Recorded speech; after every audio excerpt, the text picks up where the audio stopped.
গৃহযুদ্ধের মাধ্যমে শিক্ষা দিতে হবে, যেটা আমরা 2001 সালে দেখিয়েছিলাম। যে যুদ্ধে ভারতের বিএসএফ 18 জন মারা গেছিল, বাংলাদেশের 2 জন মারা গেছিল।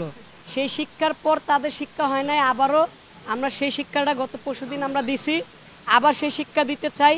ভারতের মিডিয়া যে ময়ূর রঞ্জন যে কথাগুলো বলে, আমাদের বাংলাদেশের বিভিন্ন বিভিন্ন নেতাকর্মীদেরকে নিয়ে লাইভে কথা বলে, সে তার অঙ্গিভঙ্গি হকারের অঙ্গিভঙ্গি দিয়ে আমাদের নেতাকর্মী এবং বাংলাদেশের জনগণের যে অনাস্ত করে, যে অপমান করে, তার দাঁতভাঙ্গা জবাব আমরা গত 2-4 দিন আগে দিয়েছি।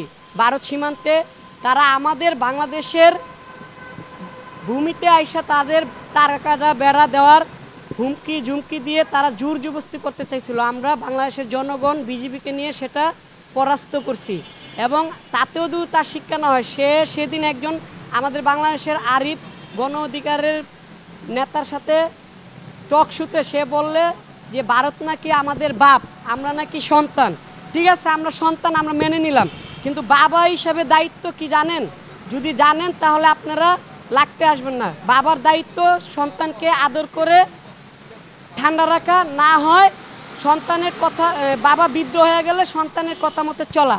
তো ভারতকে আমরা দুইটা দিক দেখাতে চাই, হয় তুমি বৃদ্ধ হইছো, নাইলে তুমি সন্তান হিসাবে আদর করে আমাদেরকে রাখতে হবে। তার মানে কি বোঝাতে চাচ্ছি, যে আমাদের সাথে বন্ধুত্ব রাখতে হলে আমাদেরকে আদর করে রাখতে হবে, আর আমাদের সাথে বন্ধুত্ব রাখতে হলে নইলে বাবার বৃদ্ধর মতো ব্যবহার করে আমাদের কথা শুনে চলতে হবে। এটাই হচ্ছে বাপ সন্তানের পরিচয়। যদি না বুঝে থাকেন, আপনি অনেক জ্ঞানী সাংবাদিক, আমার তো মনে হয় না আপনি সাংবাদিকতা করছেন, আপনি কোনো একটা পাগলা মুদি বিজিবির দলের হিসাবে আপনি কাজ করতেছেন, এবং বাংলাদেশের শেখ হাসিনার পিছনে জয় নাকি আপনার ভালো বন্ধু, তার হয়ে কাজ করতেছেন। এই বিশৃঙ্খলা দাঙ্গা লাগানোর চেষ্টা বাংলাদেশে করতেছেন, এটা করে না। আজকে তো আমরা 500 মিটার জায়গা দখল করছি, এক নদী দখল করে নিয়ে গেছিলেন, সেটা আমাদের জায়গা আমরা আবার দখল করে আনছি আমাদের সাহসিকতার কারণে। আর যদি তার বেশি আগে বাড়ান, সেটার পরিণাম কি হবে আপনি তা ভালো করে জানেন।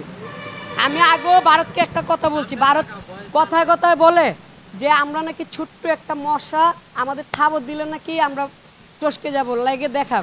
আমি বলতেছি ভাই, এশিয়ার মধ্যে আপনি রাশিয়া দেখছেন, রাশিয়ার থেকে আপনি শিক্ষা নেন। ভারতকে বলতেছি, রাশিয়ার মতো দেশ সামান্য ছোট্ট দেশের লোকের যুদ্ধ লেগে খণ্ড বিদণ্ড হয়ে গেছে, এখনও ইউক্রেনের সাথে একটা ছোট্ট রাষ্ট্রের সাথে যুদ্ধ করে, কিন্তু তাদেরকে দখল করে নিতে পারতেছে না, বরং রাশিয়ার ক্ষতি বেশিরভাগ হইতেছে অর্থনীতির ক্ষেত্রে।